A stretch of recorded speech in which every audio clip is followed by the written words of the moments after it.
Yeah. That brings up a point I've been wondering about too, which is in California where I am, and I'm sure a lot of places, the way stores are going to be reopening, those that haven't been open, is going to be curbside pickup.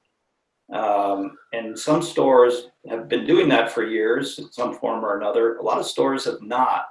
And I'm just wondering, what sort of things does that entail for someone, for an organization that says, okay, we're going to do curbside pickup?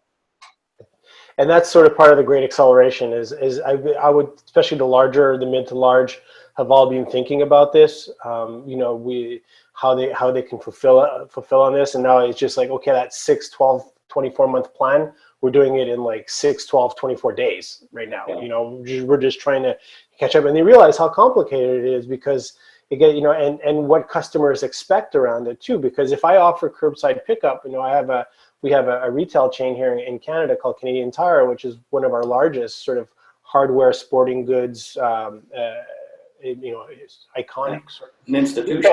And they just made literally that jump. They've been talking about it. They've had pilot programs left and right. They opened, they shut them down, and now they're like, okay, they are actually open in some parts of the country. The store's actually open. In others, they couldn't.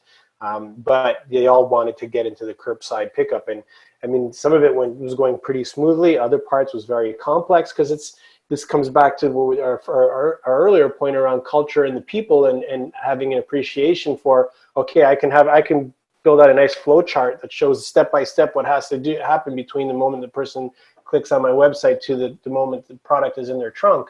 But there's a lot of disconnects in there, and most of those disconnects are around people and who hands off to who and when, so that if I place the order, I get an email, which is pretty much all automated, telling me my package will be ready. I can pick it up as of tomorrow morning, and then I have a process that I got to phone somebody when I get there for them to come out, and I got to wait 45 minutes for that person to come out. It's not the technology that fell apart. It's just the store wasn't staffed properly to sort of take on this, or maybe they couldn't get it. They didn't set up the logistics properly in the back, in the back of store. It needs to be worked out, and people that have been doing it for a while obviously might have an edge on that. But even still, the increase in velocity has just caught everybody off guard. We've been working with people on fraud issues because it's this hybrid, right, of in-store, online. The order comes in online, you're picking it up at the store. You don't really know as much about the identity of that person picking it up as you might, in a standard e-commerce order.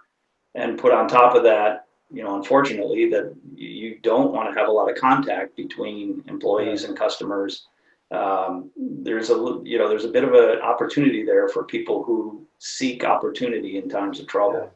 Yeah. And we're seeing that, unfortunately, on a broad range of less, as much everything grows, the bad side grows just as much as the good.